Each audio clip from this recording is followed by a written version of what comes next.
everybody, it's Pat Jones, and I'm here with another TurfZoom from Aquatrols. This one's really kind of special because we have somebody here whose life has been changed by an opportunity that I don't think anybody saw coming. And I'm going to introduce him in a second, but I want you to know that this is a kind of like winning the lottery sort of thing, except a turf version. So with that, I'm going to introduce the winner of the lottery, Shaun Smith from Sullivan County Golf Club. How are you, Shaun? Very good. Thanks for having me, Pat. Thanks for being had. We're happy to have Yep. you here. Thank you. So I think a lot of people, if they're on Twitter or social media, probably have seen a little bit about the course and what's going on, or if they know the name Tom Coyne, and we'll come back to that in a second. But the fascinating thing here is the opportunity to be part of a bigger story and be reinvented. But first things first, tell us a little bit about yourself, Shaun. So where did you grow up and how did you end up in this crazy business? So I was born and raised in a suburb of Kansas City on the Kansas side. Born in Olathe, Kansas, raised in Lenexa. So those names will be familiar to anyone in that area. Um, Me, I grew up in Lawrence, Kansas. well, there you go. So 35-minute drive from Lenexa to Lawrence. And I made it plenty of times when all my high school buddies were graduating high school and going to KU, and I wasn't doing the college thing, but I definitely crashed on a few of their couches there. I know K10 very well. Um, like a lot of kids, especially kind of adventurous kids, sporting kids. My dad was into sports. He raised me at the hockey rink, at the softball field, basketball courts. So later I would get into snowboarding. Yeah, in Kansas, we had a little ski hill. Um, but like most kids, you get kind of tired of growing up in Kansas and you want to see kind of the greater world beyond. So for me and my cousin, who was a year older than me and was still hanging around, we had an opportunity to move to the big city of Dayton, Ohio, where my aunt had an attic apartment waiting for us that we weren't going to have to pay for. So we thought that was a good idea. Um, Over the course of that year, I can remember a little bit my senior year of high school, and especially that summer after. This was 96, 97. Uh, so Tiger Woods era, just really Right. heating up. And I was kind of caught in that bug. I was kind of a hardcore skateboarder, snowboarder kid, but I don't know if many people remember at the time, but in the late 90s, there were some cool bands like the Beastie Boys and stuff who would throw some golf style and golf stuff into so there was just enough of an excuse that it was cool. And Tiger Woods, of course, kind of did the rest of the job. But I got the bug. My dad had always taken me to putt courses growing up and driving ranges and stuff, but it wasn't his main sport. He played a couple times a year with the company. Yeah. Um, but I got the bug hard. And by the time I got into Dayton, Ohio, and my aunt had a house in Oakwood, which is about 2 miles from 108 holes of golf, spread out among 3 or 4 different courses there. So I just wanted to get a job that would get me free golf. And I figured I could find one. Went out one day, applied at like 3 clubs. The first one I applied at was Moraine Country Club. I thought it was NCR Country Club. They're very close. They are close to each other, Yeah. right? By the time I had put my other 2 applications in that day, Jerry Overbay, who was the superintendent, had given me a call back.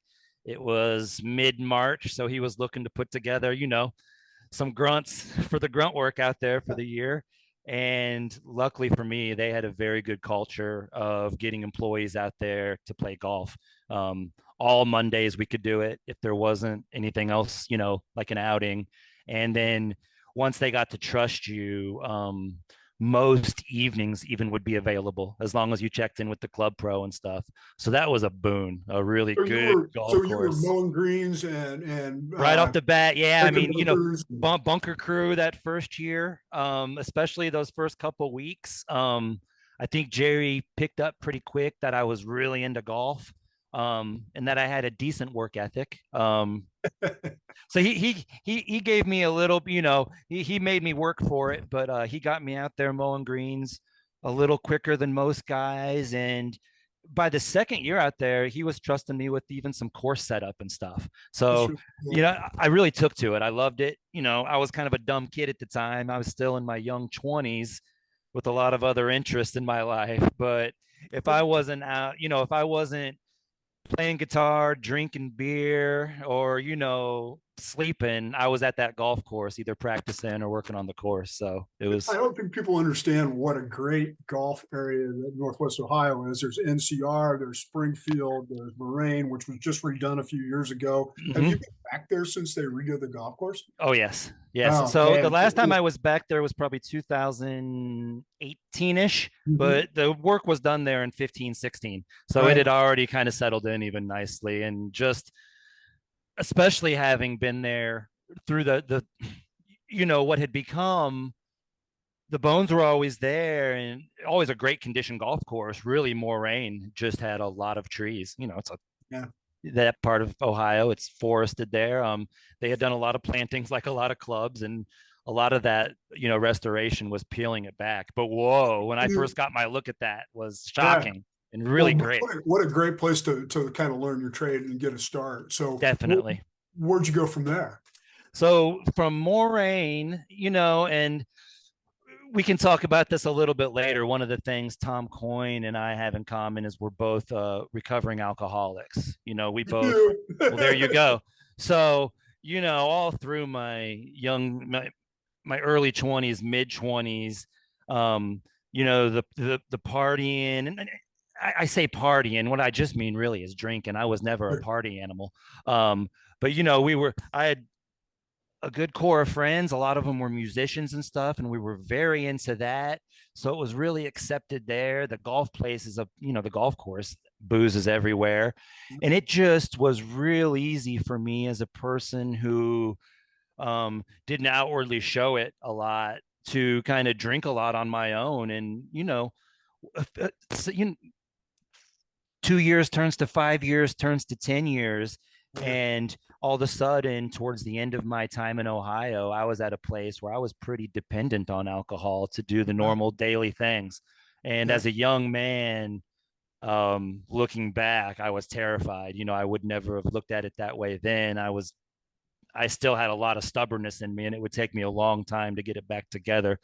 But my I'd kind of, my time in Ohio had kind of run its course. I ended up taking a couple weak stabs at recovery with my parents back in Kansas City, and they never took. And I was just very stubborn, wanting to do my own thing. Um, with some of my friends and my music and art connections, I was kind of bouncing around little Chicago here and there. And finally, some friends invited me to New York just to crash on their couch for a couple weeks. And it was kind of one of those things. Although I was in a pretty bad state in my life, I can pretty clearly remember getting to New York, and it was the classic come out of Penn Station moment, right onto 8th Avenue. And I was overwhelmed, but it was kind of like, I like this. Yeah. I felt like a New Yorker from the get go. And long story short, it would take me another 4 or 5 years of beating myself up pretty hard, drinking. New York has some very good social safety nets involved that weren't Yeah. available in the Midwest for someone like me who didn't have family, didn't have money. There was some rehabilitation that was available in the state of Right. New York that, I availed myself of, um, kind of obstinately and stubbornly at first, but eventually the stubbornness kind of flipped the coin, and I got stubborn the other way and started Yeah. I making was going to some say, so inroads. what was that moment where you thought, geez, I could do this. I could actually not drink anymore. I think I was just I had just left prematurely a residential rehab. Prematurely. Yeah, prematurely, definitely. And these were places that most people stay there for 3, 6, 9 months. And I was probably there for 4 or 5 months at the time, but wasn't ready to leave and just got that itch. And that time back out was just a real crusher. And by that time, I had already met the woman who would become my wife. So she was the jury, the jury was still out on me from her point of view. But something about her and her honesty towards me kind of gave me a little bit of a foothold. Um, and she was going to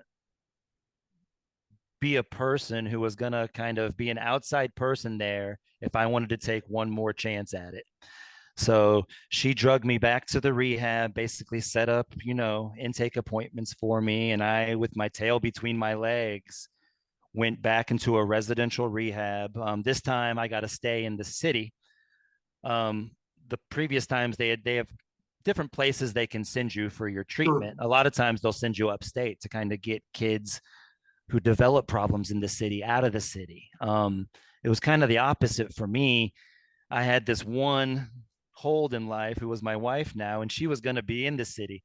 So it was cool. My counselor decided to keep me there for treatment. My wife was there close with us. My future wife I'm talking about, we weren't married yet. She didn't even want to be my girlfriend yet. I had a lot to prove, but she was Yeah. there for me. And it was the combination of that, just having someone there who was believing with me, who maybe hadn't seen all my ugliness yet, like my Right. family and all those friends who bridges I had burnt from.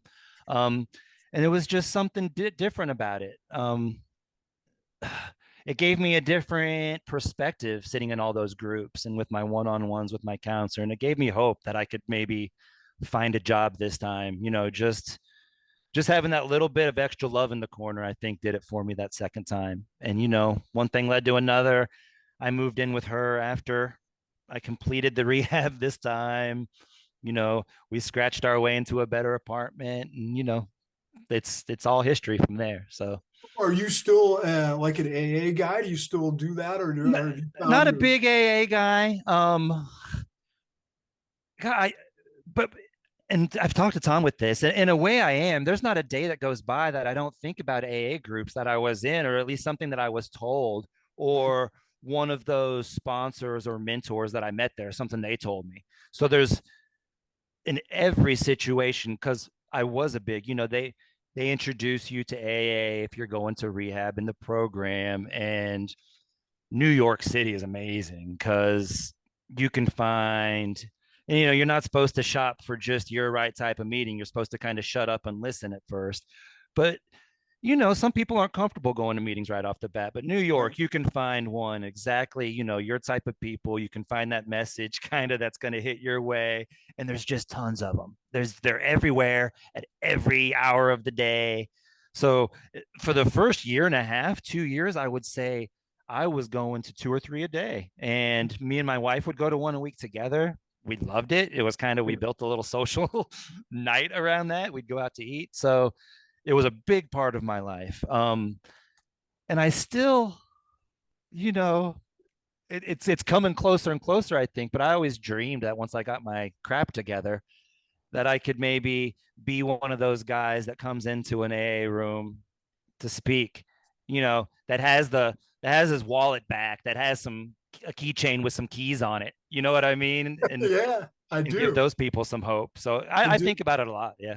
Yeah. it's interesting because I sober 13 years, and occasionally I'll still get invited to go back to a meeting or something. I'm kind of like you. I went for a year or so when I was Mm-hmm. first sober, and it really helped. It was really great. But going in there, and what I want to talk about is the fact that I'm living an open sobriety. I've never hesitated to tell people you can do this too, Right.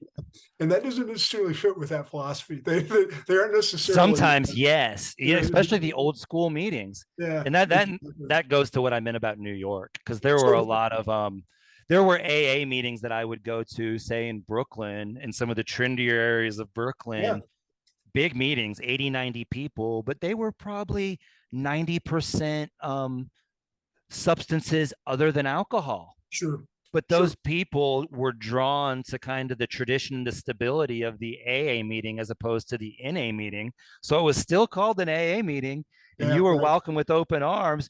But I was kind of one of the few that was like a true alcoholic in that Yeah, room, I like, feel you. I But feel yeah, yep, it feels like a there different are energy. some stick in the muds out there. God bless them. Yeah. But along the way, as you were meeting your future wife and getting sober, you also got it back into the green industry in kind of a different way. You were working with indoor plants and green walls and green roofs and things like that. What did you learn from doing that as part of a business that you work for? So huge. So in my first job back in, I described kind of getting getting my life back together and getting a first job. My first job out of the rehab. Well, my first job out of the rehab was actually folding clothes in the basement of J. Crew on Park Avenue because I took the first thing I could get. Because that was, if I was going to stay with my girlfriend, that was so. So I folded clothes for 3 weeks until I got a job at it was a place called Scott's Flowers, and they're still there, 37th and 6th Avenue. A If you walked by it, they looked like a standard storefront florist.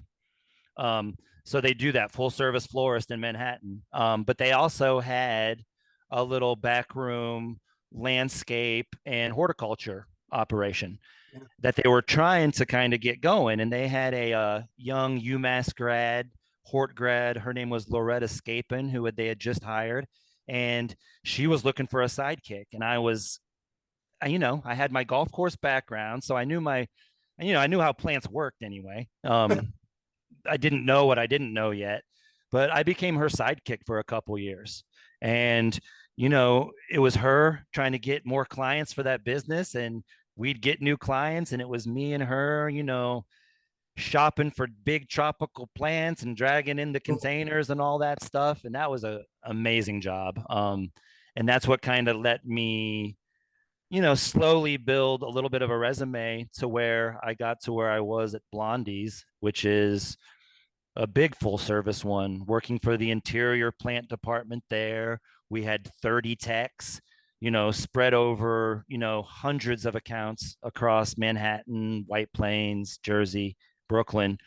And, from the smallest little orchid on the secretary's desk to full scale, three-sided green walls shooting up through 3 stories, up in a skyscraper. It was a very fascinating job. And a lot of things that I bring with me back here.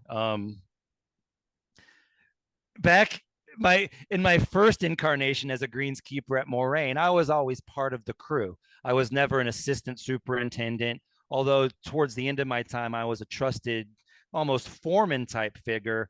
I wasn't making the decisions day to day on Right. irrigation or chemicals or the direction of the course at You all. hadn't made that next step up to the sort of Exactly. management, right? And to that point, even some of the urgency involved with some of that job. Now back in the mid 90s, late 90s, maybe the assistant superintendent job in Ohio looked a little different than it does in today's age.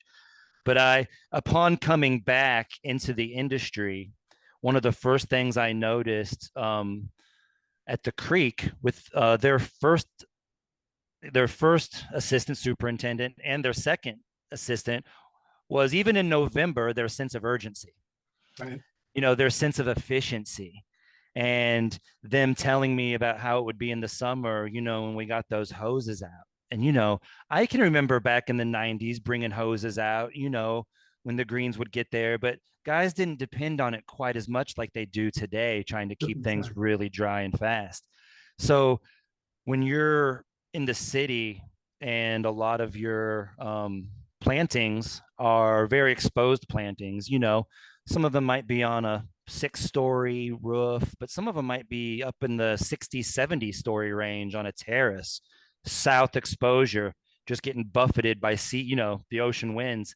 And a lot of times we're not planting, we're using soilless mediums that don't hold water well. We're never getting the depth we need because weights. And I say that to say plants dry out quickly, and Yes. new expensive plantings dry out quickly.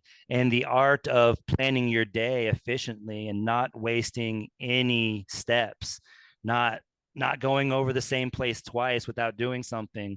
um you know that sense of urgency, learning what plants can take and what they can't, where that line is, where it isn't.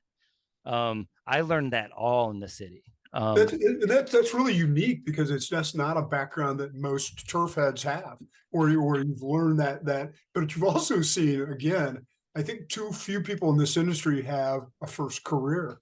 They don't really. So a few people work at lawn care or whatever, but they don't have something relevant that they can then bring into turf. So you had that when you then started working on golf courses in Long Island, and the Creek being one of them, Of and course.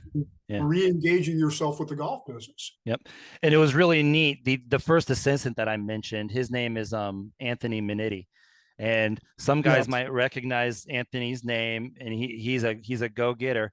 I was It was great because I got to see how he worked there and how he worked under Adam, and that sense of urgency. And he was kind of topping out there. I mean, he had developed the skills to run his own show by that point. So he was kind of looking to spread his wings, and he spent a little time at Shinnecock to fill a little gap there. And then he got the job up here in upstate at the Rob Collins, their second original design at Ines.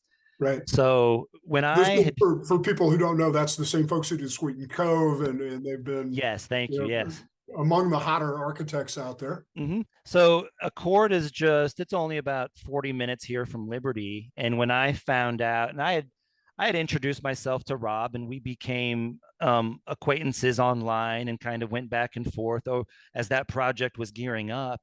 And when I heard that his name was in contention and eventually became the superintendent there, yeah, it was on. I immediately drove out there, kind of ran out and met him in the middle of the course one day. He barely recognized me, but I'm like, hey, remember me? And within a week, I was helping him out. That's And, good. they had just kind of put their first spring coating of grass on that place, dealing with a really hard spring and summer with some tropical storms. Yeah. So I got to go, once we had established and got a house up here, kind of my first golf course job after the creek was rejoining with Anthony at Yeah. Ines and putting a bunch of grass in the ground and getting that course put together before the opening. So So that you was moved about 2 hours north of New York City, but probably 100 years into the past because that's right. it's pretty quiet up there in that part of the world. What's life living up in the area north of New York like? It is quiet. You don't Well, I say once you get about 45 minutes free of the city, it changes. Yeah. Um, we're in Sullivan County, which is a couple counties, north of the city. Mhm. Sullivan County borders Pennsylvania, right on the Delaware. Mhm. So if people can't envision the Catskills, if you can kind of envision the Poconos, Yep. kind of that Amish country, we're kind of an eastern extension of that. Um, as you go a little bit east of us, you'd get into what you call the Hudson Valley. Yeah. Right. A And little fancier. The Catskills are kind of that little triangle wedged between the Delaware and the Hudson River. And it's a collection of towns. Most of these towns are anywhere from 1,000 to 5 or 6,000 people. I think we have 5,000, 5,500 here in Liberty. Yep. Um, it picks up in the summer. We have a lot of summer visitors, not only from the city and stuff. We're also a big summer camp destination for New York City's Hasidic community. The Right. Hasidic, the Hasidic, like, they come up here. They have large, like Jewish camps where they Right. bring their whole family. Some of them are very classic summer camp style. Some of them are very religious based, but it's kind of our version of the Poconos Amish and the Mennonites. We have people kind of living in the old ways that come up here. And we're 20 minutes from the site of where Woodstock was Yeah. held Right. concert Yeah. at Bethel Woods. It Yeah. wasn't actually in the city Woodstock. It was down here in Bethel, just 15, 20 minutes from where I'm sitting. Um, so what we have here is a lot of freedom of thought up here. Yeah. Live and let live. We're one of the few little corners where conservatives and liberals get along kind of like they always have. Wow. We're, it's 2023, so we're not immune to it anywhere. But I think more than a lot of places, people here value getting along and respecting neighbors in kind of a stubborn New York kind of way. Yeah. So uh, we stubbornly get along up here in 2023, the way we always have. I love But that. we're very open up here to different viewpoints and different ways of doing things. So Great. it's So a at what point when you got up there and you found a place to live, at what point did you hear the existence of Sullivan County Golf Course? well, I ended up buying a house about 3/4 of a mile that way. So this Okay. was going to be my local. Oh, Um, upon like we looked at the house the first time, we came up in the parking lot here in a blizzard, and I was like, well, it's not much, but we got a golf course closed. By the time we closed, it was doing all that. It was spring and summer, so I started being able to play it and look around a little bit more. And it took me a couple tries, but I am poking around the internet, seeing when it was built and trying to find something about it. But it's an old golf course, and one of the things getting back into golf that's been a revelation are websites like the Golfers Journal and the Fried Egg, some of these more architectural based yep. um, outlooks or points of view. So I was learning a lot about that too, learning about what I had grown up with at Moraine, but had never had words for, learning about, Crash Course at an S with Rob and Tad, their kind of design. And then getting up here and having a little 9-holer that on its surface is kind of quiet, but when you get out there and kind of see what it must have took to build this place and how the greens and the tees are, there's a lot of real good golden age stuff on my golf course. It's a little When did you say, hey, when did the opportunity present itself to become the superintendent there? so I kind of it was, I became a golfer first. The I learned real quick that the place had just been purchased from a group up here called Foster Supply. They do some boutique hotels and restaurants up here. It's a small company, but they have 10 or 11 small businesses up here, all very successful. The owner grew up at this golf course playing golf here, Hmm. and it was on its last legs. It was still owned by about less than 30 certificate members. It had fallen from over 200 in its golden day, membership owned, down through the families to less than 30 certificates that were still out there. So they bought it from each member to buy their certificates up to save the place, kind of an emotional buy. It was being maintained by the ex-police chief and his wife and Wow. one helper, seasonal helper. Um, and the second season I was here, when they decided to finally buy a house in Florida and retire, which was kind of their long-term plan, it was kind of on short notice. It was last March, and the owners had gotten to know me pretty well, and we had built a relationship. And I was the first person that they had thought of because I was the only greenskeeper they knew. Um, and at that point, we had talked a little bit, if it had ever come up, feel free to call me. I didn't know it would be so quick. But their first thought was that they were going to have to close it down. Yeah. That even if they can get Shaun on board, it's just one guy. How are we going to do this? They had been taking, a $70,000-$80,000 hit every year for the place. They had promised the community to keep it open. So now they're going into their fourth year as owners. Wow. Their superintendent just called and said, we're not coming back. I said, sure. Um, you know, Wrapped up at an S, got up here. It was still very early in the season. March here is still very winter like. So I had time to at least get my ducks in a row. And I kind of said, hey guys, if you give me Chris back, who was the old caretaker's helper, if you don't, they still wanted to keep it open for the community. They didn't want to lose the money, but I said I'll give it my best to run it really lean and try to, keep your loss at a minimum. I won't ask for a thing if we can just keep it rolling through the year. And they agreed to it. Um, we made it through, but by the end of the year, it was kind of like, okay, Shaun, we can't do this again. And you're kind of our guy now. And, you've been cheerleading on social media. I had some architects come out over the time. I had some golf writers come out to tell me if I was crazy or not, am I looking at something with potential or not? And most people kind of said, yeah, there's kind of some potential here if you can get over your obvious situation. So the owners basically gave me a deadline, and I had till May 1st of this year, 2023, to bring in some interested parties, or they were going to put it on open market. And once Sure. it's on open market, you have to entertain all offers. So if a developer comes in and meets, you know what I mean, Yeah. you can't play people off, once it's on the open market. So that was,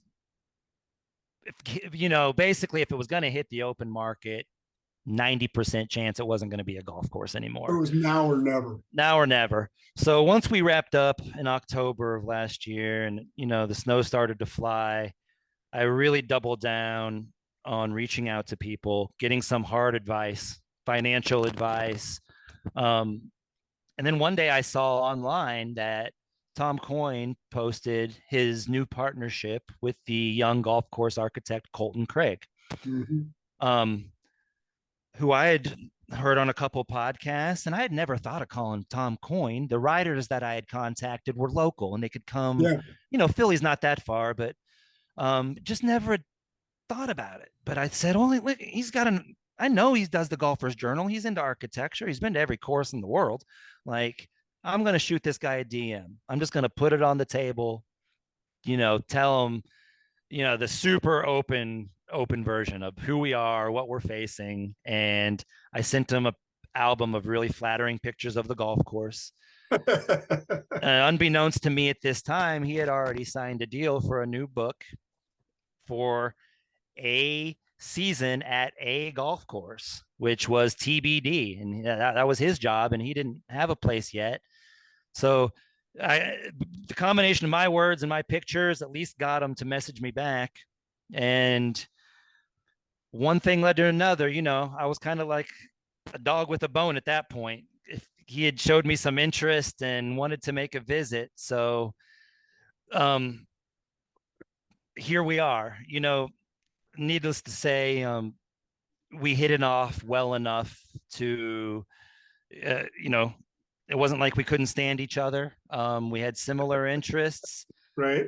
He's not across the country. He's in Philly. The owners here are really great people to work with. Yeah. Yep. Salt of the earth people. So once he met them and I had kind of turned him onto the course a little bit, I think it was an offer he couldn't refuse. So, yeah. So the owners have maintained their ownership, but Tom is operating the golf course. That's correct. So we have the same owners currently. We're operating on a lease for this year. We can extend the lease for next year, Cool. or we have the option to buy at the end of this. Okay. And there's lots of options. It's been a success as much as we could have hoped. So we're looking to do something sooner than later. And we're also hoping at this point, now that we've had such an optimistic year and the owners have had some time away from this headache, we're optimistically to keep them on. I think they want to hang on to some of the property. Yeah. And we're interested in that because they're very good developers up here. They know how to build. It's continuity. It's the history of the place. It's important to have that continuity. Yep. We're marketing towards very similar demographics and stuff, and they're just really good people to work with up here. So nothing's been set in stone yet, but hopefully we won't have to really buy it for them too much, or at least like we originally thought. Well, let's come back to that. So here you are, and you've taken this job, and you're probably scratching your head and saying, "I don't know how much future there is," and you're scrambling around trying to find somebody to support you. What did you know about Tom? Had you read his books, or was it somebody you knew, or was it just kind of a Hail Mary? So right off the bat, and I have fun with this, I've never read one of Tom Coyne's books, but also, but I am a listener to the Golfer's Journal podcast. Mhm. their website. Um, I hadn't been a Golfer's Journal member, but I had a couple people's passwords, so I was always able to go on the website and look there. Um, and especially the podcast. He's so polished. He kind of when you're listening to the Golfer's Journal podcast, it kind of is like you're sitting there listening to that like your best friend in golf, or like the the guys or the conversations that you want to be sitting there with. And I don't know if I can just kind of segue into talking a little bit about Tom. When you meet Tom, once you realize real quick, this dude is just a straight up golf bum, an It's in his absolute DNA. It's in golf his DNA. It's in zealot. every fiber of his body. It's just, I think I'm a golf bum, and I kind of am. I'm a little different breed. But when it comes to just playing golf and wanting to be at the club and everything about, like, he's the real deal. Like, there is no artifice to any of this at all. Um, he it comes through immediately, and it came through in our first dinner. It still comes through.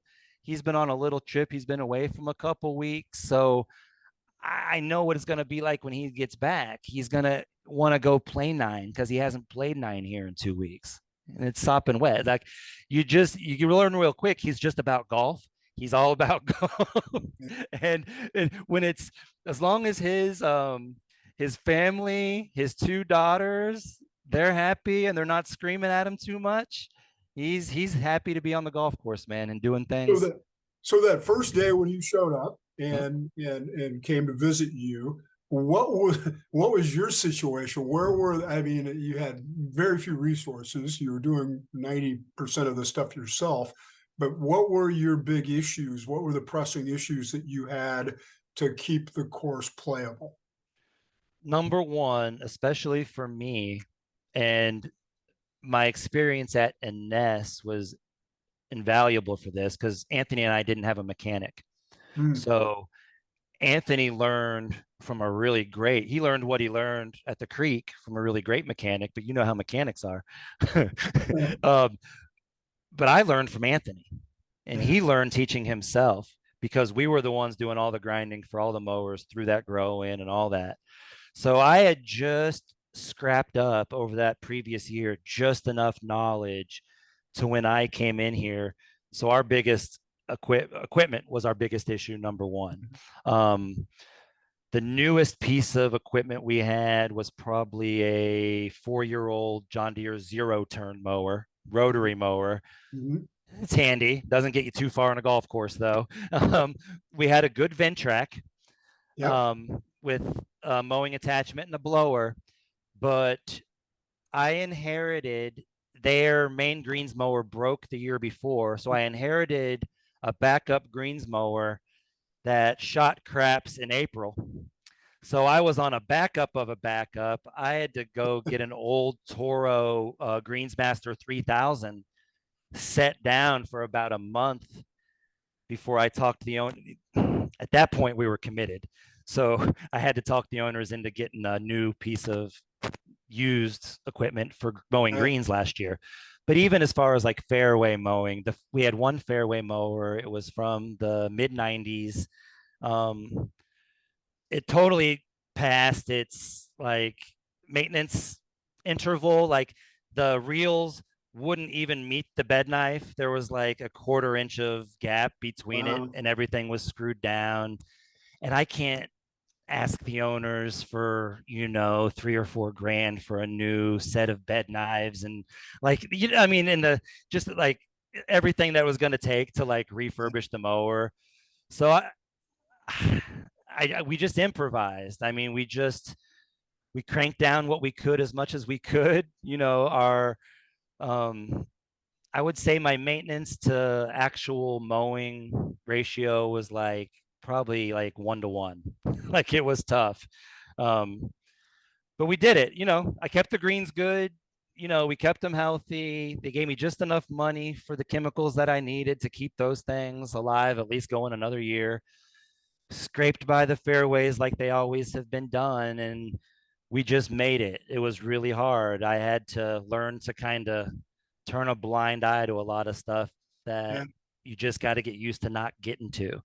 I had to get used to leaving a fairway full of clippings. I had to get used to just a lot of stuff that you would never accept anywhere else at, slightly higher end clubs.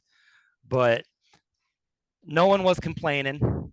It wasn't really any worse than it had been. The club was kind of on this trajectory anyway. And really, as far as like the day to day, the long term members, the people that had been here forever, they were just kind of happy it was open and Yeah. that the Fosters had it. They were pulling through another year, and they knew that we had, by the end of next year, they knew we at least had a shot at another year. So, you know, it's a small town. People didn't have big expectations. They were happy to have another year of golf. They were happy to have another year of league night. Yeah. So we made it through just fine. And it gave us just enough momentum to keep the sign out the front for sale Okay. sign. It was just Right. it was about buying time really last year. So But you were able to do that, and all of a sudden, the world changes, and this gets announced, and Tom, being Tom, does a fabulous job of sharing this information. But with that came a spotlight and some attention, and also some opportunity. So as that spotlight got turned on the golf course and on you, was it panic time, or was it like, hey, this is a great opportunity for us to get some resources for this place? both. So Okay. I probably had some moments of panicking. Um, More especially early in the season. So Tom signs a letter of intent in late March, and it takes the lawyers this and that a few weeks to do their thing. But once that letter was signed, I kind of know, okay, here we go. And even before the lawyers, and we have everything inked out, you know, every week or so, I'm getting a text from Tom, you know, just had a big meeting with Toro. They're on board. They love our story. And then, of course, another week, oh man, just had a great Zoom meeting with all the guys at Aquatrol and they love us. So I'm getting all this stuff I'm getting these hints, I'm not Yeah. knowing exactly what's going to come, but he's like, I'm going to put you in touch with these people and they're going to want to know everything we need. So it came fast. And all of a sudden I'm like in a world with very little expectations to the world where I don't have expectations yet, but I know I'm going to have those resources Right. there for all to see, and those expectations are going to come with that. Right. Now, um, I think we've done a very good job at managing expectations. You know, you can't, besides the equipment, the things out on our course are the same things that happen to a lot of old courses. We have way too many trees out there.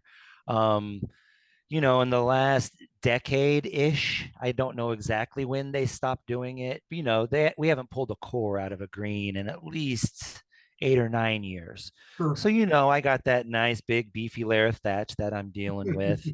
It could be worse. We have pretty short growing seasons up here. So thank God. But we got all that stuff, right? So, and we never had the tools to kind of address it. But now, so we're going to have Aquatrols on board.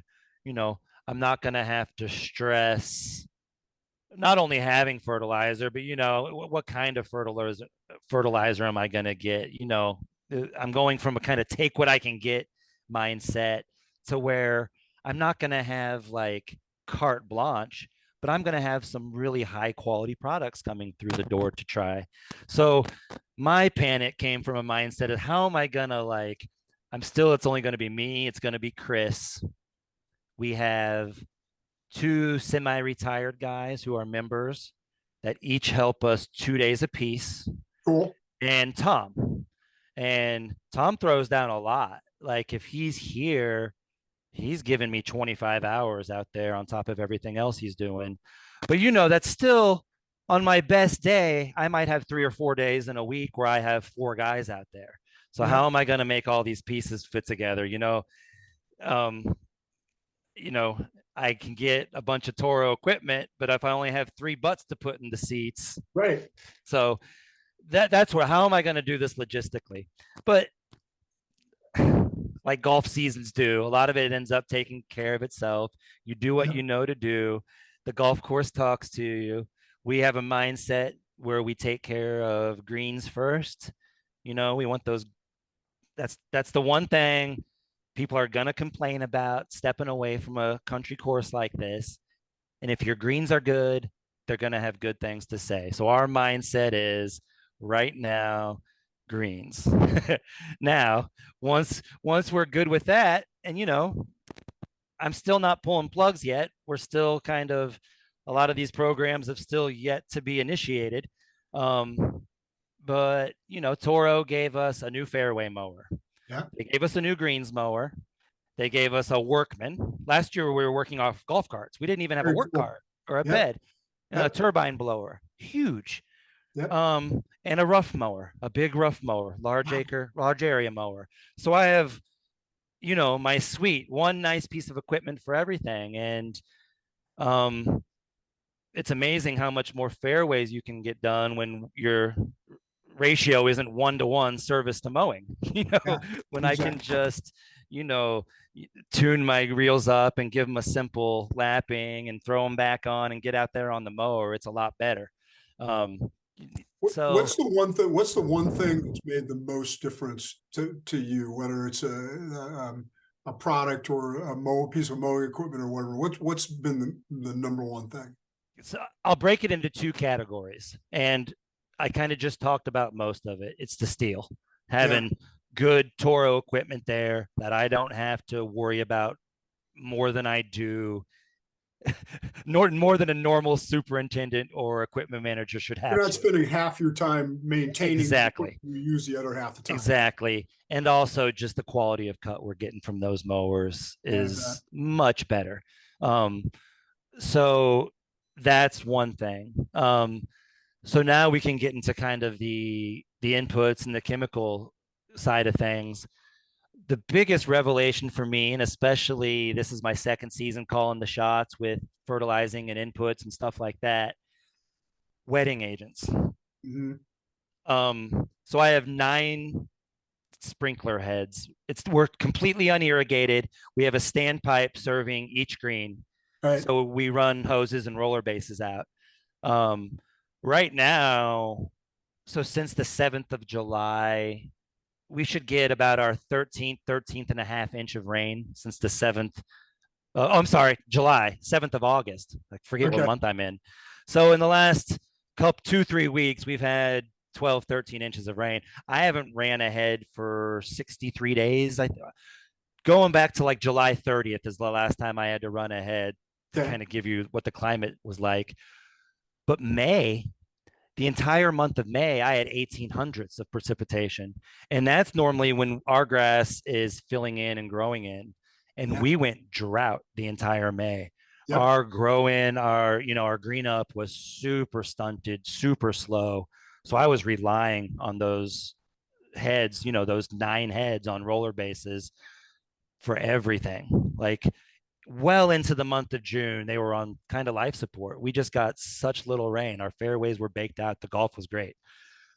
Having so I went through a similar drought last year in August without any wetting agents, just kind of a little Daconil, a little Sure. urea, and that was my program last year. Yep. Not a Yep. wetting agent. We still don't use PGRs. That's kind of the next horizon once Mhm. we start peeling these greens up a little bit. But wetting agents were huge. Yeah. That inch and a half thatch layer I have, um, once it decides to not let water through, it's not going to let water through. And Right. I ran into that hard coming into that second, third week into the drought last year. And my little roller bases were not keeping up. And, luckily the weather cooled down and gave us some rain just in time last year. But I was getting a little, my first year, where are these things going? Kind of, but they were okay. I learned a lot. This dry spell in May, just having the zip line on the greens, and we used a lot of aqueduct granular, Yep. like green surrounds and dry spots on fairways and tees and stuff. The just the way any little bit of moisture hits our greens now is completely night and day than last year. I can remember August mornings last year setting a roller base up on, say, 3 green, very high portion of our property, and watching the roller base go for the first 12, 15 minutes and just watching water Yeah. just roll off the Yeah. green. And I'm like, I can't even put a hole in these things. I was out there with my little stomp 4-tine hole punk, like hitting the worst areas just to try. But and this year, once we got like that second full app down and the weather started to cooperate, it was like night and day. I mean, these things, getting water and some of these fertilizers, and especially like that brawler phosphite fertilizer down deep, these things just came alive. Yeah. um Really cool growth. They're neat old greens. It's the same old grasses, but even some funky weird stuff that you normally don't want would come alive. We started getting all sorts of fairy ring just from moisture and stuff getting down there and just Yeah. unlocking life down there. That was crazy. Yeah. And I dealt with that for 3 or 4 weeks, looking at some wild fairy ring, like fairy Yeah. rings converging on fairy rings. um but I noticed we had, say, fairy ring last year in a couple greens, and it would leave me this terrible localized dry spot behind it. It would roll through, just tax out the grass, and it would just leave it gassed. And I know this year with the evening with the wetting agents and some just being able to make those applications, I still push it a little bit, but being able to have that field go out there every 2 weeks, you know, with some good nitrogen, some good macros, and some wetting agent, these greens are responding very well. Because, I was on just a glorified, like, integrated pest management system last year when it comes to Is that like what you called it? every, I Yeah. mean, Okay. it was integrated water management, integrated Uh-huh. fungus management, integrated everything. It was just wait and see. And then, you know, but this year's just nice. I bet. I bet. We've had a lot of rain lately. So Yep. got a little bit of dollar spot kicking up. I had a little bit of a 10, 11 day period. It was tough to get out. Yeah. So, but being able to at least pretend like I'm a real superintendent this year, I could pretend last year, but there wasn't anything there to like cushion my ego. I was just taking the hits. But But there's a this year, long, yeah. it's like I can kind of we look the part now.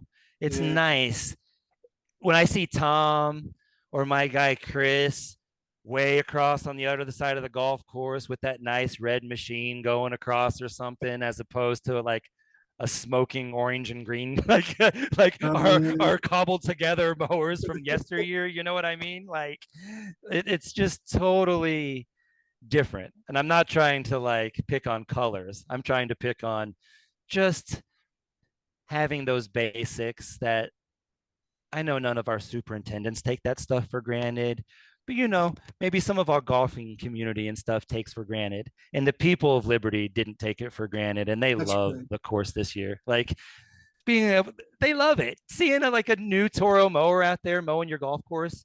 If you're a 70-year-old Liberty resident who thought the place was going to be shuttered by now, it's awesome.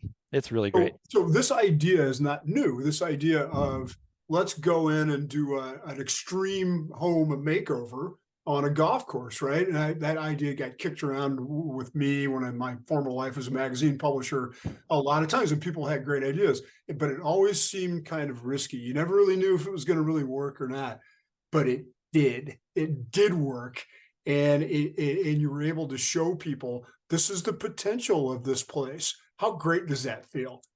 It feels amazing. I mean, number one, just from a sense of like local pride.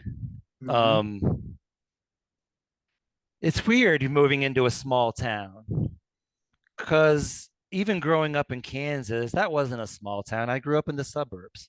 Yeah. Um, and you learn real quick, especially coming from a place from Queens in New York City where you're anonymous, everyone's anonymous. You learn real quick that everybody does know each other. And people, it might take a few months for them to get to know you, but they're watching you all the time. And by the time you're in a place like this for a year or two, you know a lot of people and you know who they know. Um, you know people's stories, like the person who rubbed you the wrong way on the golf course. Now you just learned is one of your favorite golfers' brother-in-law. It's just all this stuff. So you feel intertwined in a community. You see golfers when I'm picking up my daughter from school. She's going into first grade now. And I'll see either a teacher who plays or a parent that it's cool because I came from Queens. No one knew me. Now I'm here in Liberty and I'm like a part of the community.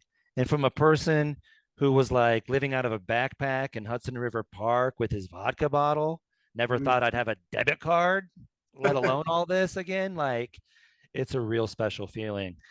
Now on the club level, because you're right, like, and it's almost become like an industry standard. Like old club gets revamped, like our industry like has a process for this now, like golf course renovation. It's a thing. It's almost become like a major part of our industry is the renovation aspect of it, and it's become such an expected part now. I think a lot of courses take their chance on a renovation, and they have to let the renovation speak for itself, and they had a pretty good reputation going into it. Now they got to live up to this thing. We haven't done much to the golf course except for improve the inputs, give it a little bit more TLC, a little bit more labor with better equipment, and have gotten a lot of attention on this golf course. It's a good little golf course. It's not going to be on any lists yet or anything like that in its current state, but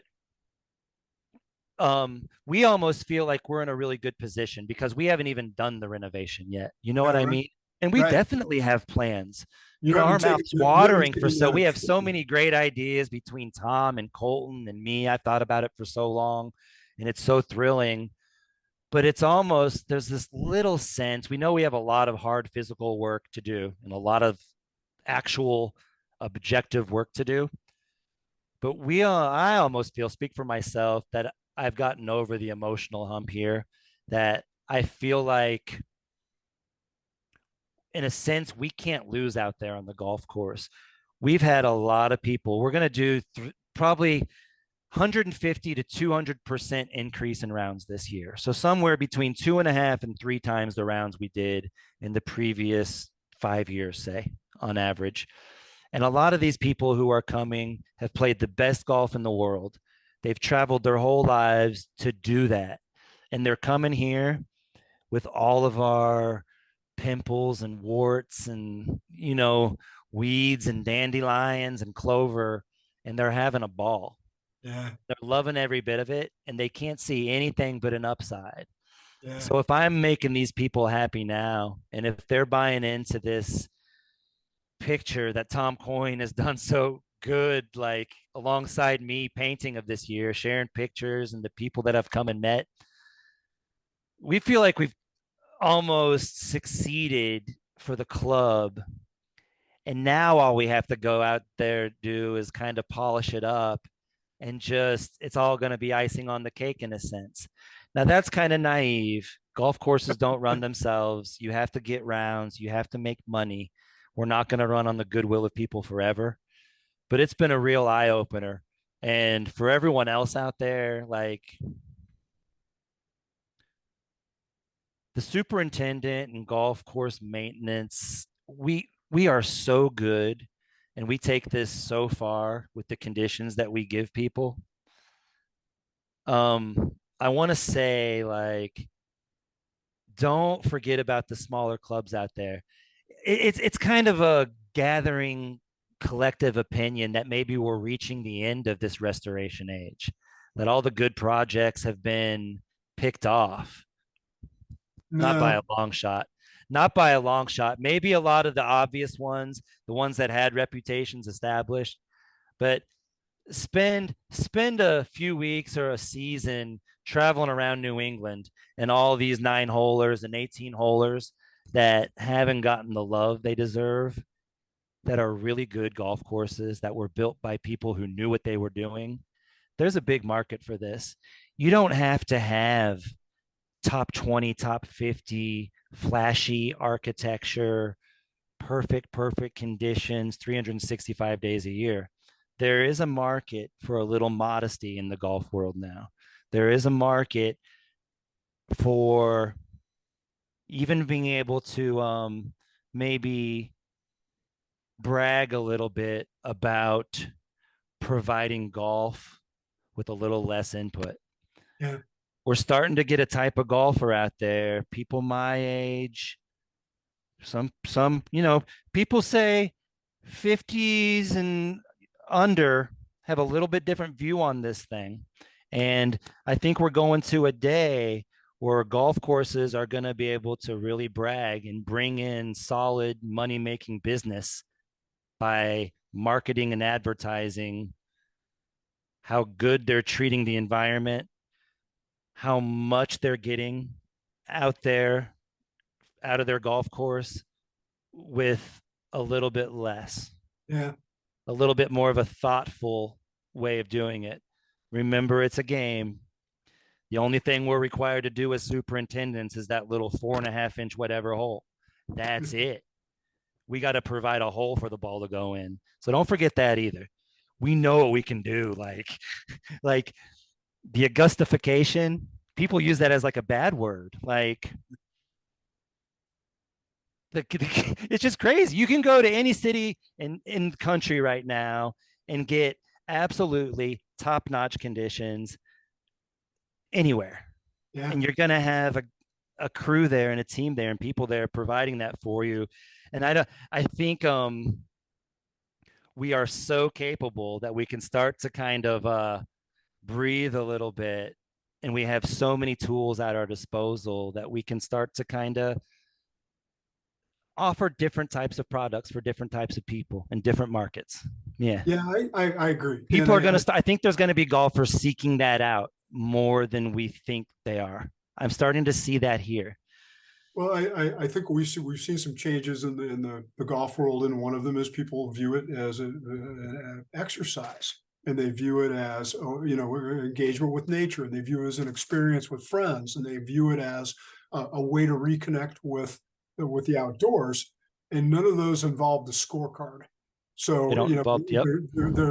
I do think you're right that that's changing, and I also think, yeah, we largely have done thousands of renovations at the top level. And now it's beginning to move down a little bit in different ways, right? And for some people, that might just be an irrigation system, which would be Right. a thing to have. Exactly. But in some cases, it's a simpler process of we're going to open up some space and things like that. So a couple of years down the road, assuming that this relationship continues and stuff, where do you hope to be? Do you hope to be able to take some trees out and do some of those fun things that maybe Colton has in mind? We think so. Trees, the basics, especially. We have a lot of trees that come down. We're kind of blessed in that the holes themselves, none of them play like this. Our Yeah, corridors are still fairly big, but yeah, we have a lot of wooded areas that have reached their life expectancy in certain areas. We have diseased ash trees like so many other people that have been declining. Um, mhm, we started this season taking 28 trees down. About 16 of them were on one side of one hole. We had a line of fully mature dead ash trees that were a safety yeah, hazard. So there's a lot more of that stuff. Grass lines, drainage. We kind of know what we have to do to the golf course. There'll be some infrastructure improvements with clubhouse and stuff. So there'll be some areas where the golf course is going to have to kind of shift around that. But largely our greens and our tees and our golf course is going to stay intact. It's just that's bringing right. conditions up, improving drainage, irrigation. Um, but I see us becoming a, we're always going to be the spot for our hardcore couple hundred Liberty golfers. Men's night on Monday night, ladies' night Tuesday night, couples' night Thursday night. Staples. You're always going to be able to come here and pay a greens fee and not be a member. But we also want to offer memberships. Yeah. The national membership was a huge revelation to me. The amount of people willing to support Tom in this endeavor was huge. We want to grow our national membership and our regional membership a lot, but we want to keep it very affordable. I don't think you should have to be middle class or upper middle class to be able to afford a membership for your family here, especially if you're living in Liberty. Yeah, Maybe, it's very much yeah. almost has a year an England feel to it, or European feel. Yes. Well, we go People back to who the are not Scottish well off. model a lot for Yeah, inspiration. yeah, And even on the maintenance side, I'm very excited about kind of getting some apprentice maintenance guys going. People who don't want to dump money for their membership, they can come out and help me, and I can yeah, get them on the task board. Um, but we see ourselves 2 years from now having the course cleaned up, being a nice, functioning, local, semi-private club with exciting, um, old school golf. You cool. know, we want to get the weeds out, but we don't want to change grasses over. Yeah, I want to get some new seeds, some new genetics in the greens, but I don't want to do it all in one swoop. We want to keep our fairways, the old cool season Northeast mix. It's nice. It's a great surface. But me and Tom are passionate. Um, and working with Aquatrols and Toro, we think we can try to get there and even push you guys a little bit. I always want to be a super who brags about using less water than anybody else, less gas than right, anybody else. Those two big things, especially. right, Um, I don't mind using as much fertilizer as I need, because I know me as a plant guy, I'm never going to put too much down. sure, Like, that's my philosophy. Um, you know, I don't want to have to. I don't want to slip on my fungicides and have to use a lot more fertilizer to get it back. So I don't mind using those. right, I am pretty stingy about insecticides. I'm not a big fan about spraying insecticides around my brook. yeah, I can go down and pull little baby brook trout out of our stream, right? That runs right in front of the first green, runs 10 feet from our putting surface.